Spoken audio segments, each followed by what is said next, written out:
दोस्तों, खन्नात खजाना में एक बार आपका फिर स्वागत करता हूँ आपका विलास जी। आज बावर्ची के 50 साल पूरे हुए। मतलब बावर्ची फिल्म को रिलीज हुए 50 साल हुए। ये फिल्म मुंबई के मेट्रो सिनेमा में रिलीज हुई थी 7 जुलाई 1972 को। फिल्म ने सिल्वर जुबली की।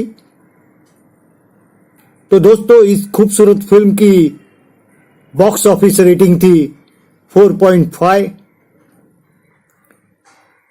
और ये एक ऐसी फिल्म थी, शायद आप सभी लोगों ने देखी होगी। एक एजुकेशनल फिल्म थी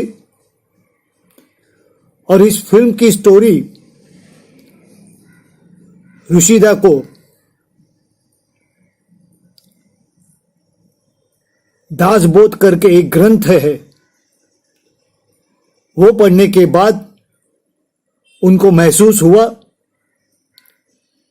कि इसके ऊपर वे एक कहानी बना सकते हैं। तो उन्होंने दासबोध के कुछ रेफरेंसेस लेके बावर्ची फिल्म बनाने की सोची और उनके दिमाग में काका जी आए। उन्होंने आनंद तो की थी काका जी के साथ, तो काका जी को बुला लिया और ऋषिदा बोले, काका जी फिर एक बार और ऑफबीट फिल्म करते हैं। काका जी ने पूछा, सब्जेक्ट क्या है? तो बोले, बावर्ची, खाना बनाने वाला। तो काका ने पूछा, इसकी बेसिक कंसेप्ट क्या है, थीम क्या है?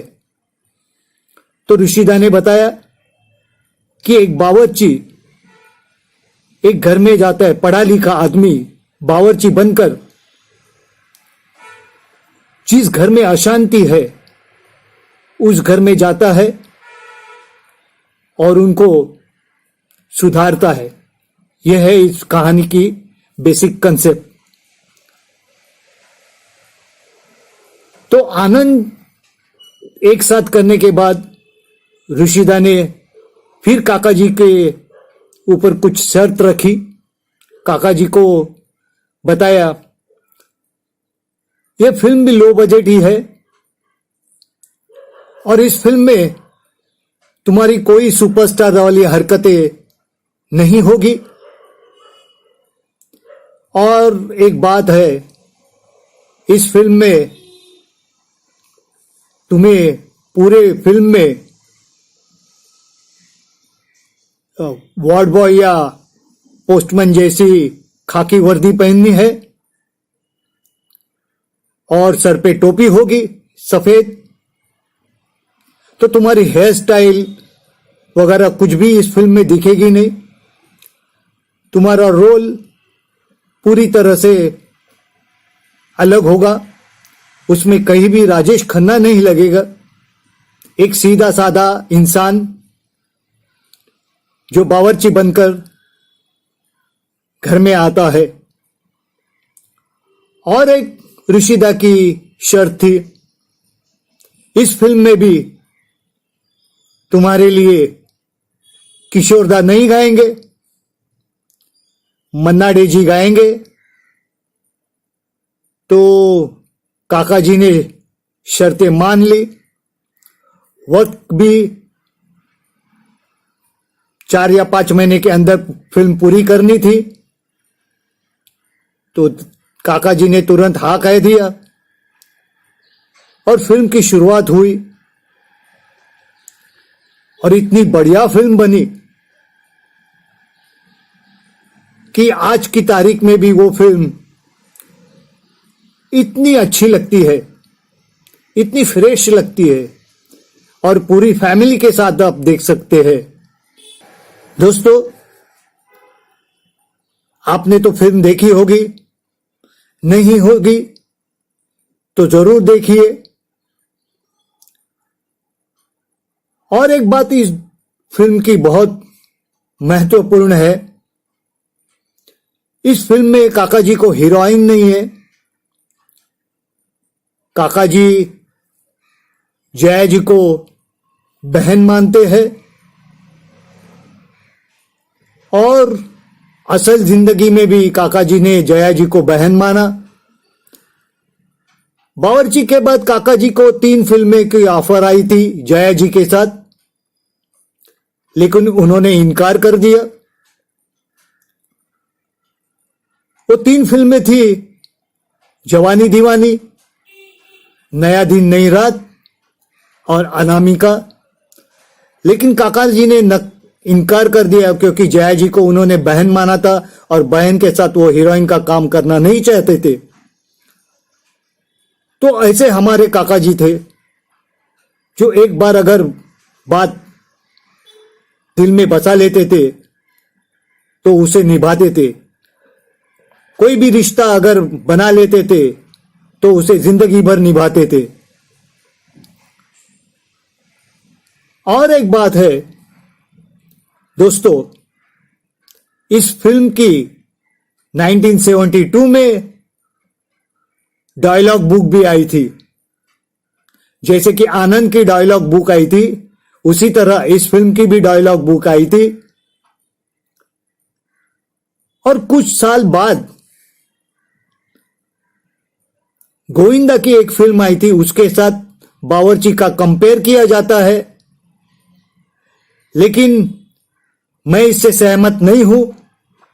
गोविंदा की जो फिल्म थी, शायद उसका नाम था जोरू का गुलाम, उसमें ट्विंकल खन्ना थी और गोविंदा जी ट्विंकल के घर में खाना पकाने वाला बन के आते, लेकिन वो हीरोइन के लिए आते, ट्विंकल को मनाने के लिए आते, पटाने के लिए आते, और उसमें ऐसी कोई बात नहीं थी जिससे कुछ संदेश मिले। और काका जी की बावर्ची थी, वो बहुत हटके थी, उसमें एक संदेश था, लोगों से प्यार कैसे करे, घर वाले सब एक साथ कैसे रहे। और काका जी को कोई हीरोइन नहीं थी, हीरोइन के लिए काका जी किसी घर में नहीं आते। तो ये बहुत बड़ा डिफरेंस है 2 फिल्मों में। तो गोविंदा की फिल्म के साथ इसे कंपेयर ना करें। अगर आपको अच्छी फिल्म देखनी है तो काका जी की बावर्ची देखिए, तो आपको पता चलेगा कि ये फिल्म कितनी साफ सुथरी और संदेशात्मक बनाई है। और इसका क्लाइमैक्स जो है, फिर से एक बार काका जी की फिल्म की तरह ही इमोशनल क्लाइमैक्स है। काका जी उस घर से निकलते हैं क्योंकि उन्होंने व्रत किया होता है कि मैं एक एक करके जो अशांतिमय घर है उन्हें सुधारूंगा। तो उन्हें घर छोड़ के जाना पड़ता है और आखिर में काका जी घर छोड़ के निकल जाते हैं। वो क्लाइमैक्स भी इतना बढ़िया था कि काका जी जया जी को बताते हैं। तो वही क्लाइमैक्स का एक छोटा सा हिस्सा मैं आपको दिखाता हूं।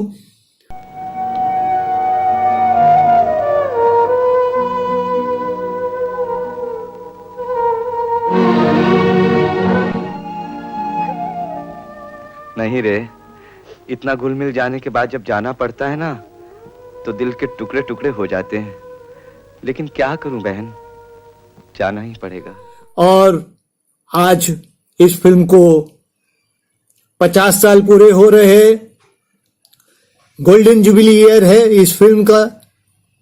आज की तारीख है 7 जुलाई 2022 और यह फिल्म रिलीज हुई थी 7 जुलाई 1972 में। तो इस बावर्ची को आप अपने घर में भी पूरी परिवार के साथ देख सकते हैं। और देख सकते हैं नहीं, मैं तो कहता हूं आजकल के बच्चों को ये फिल्म हर एक घर में दिखानी चाहिए, हर स्कूल में दिखानी चाहिए, हर कॉलेज में दिखानी चाहिए। क्योंकि बच्चे लोगों को पता नहीं है बुजुर्गों के साथ कैसे रहे, बुजुर्गों के साथ बात कैसे करे। तो इस फिल्म को देखने के बाद बच्चों को भी एक नसीहत मिलेगी कि जॉइंट फैमिली में, घर में एक साथ बुजुर्गों के साथ कैसे रहे। धन्यवाद। आपको ये मेरा वीडियो पसंद आया तो इसे लाइक कीजिए, शेयर कीजिए, मेरे चैनल खन्नाज खजाना को सब्सक्राइब जरूर कीजिए। फिर मिलेंगे।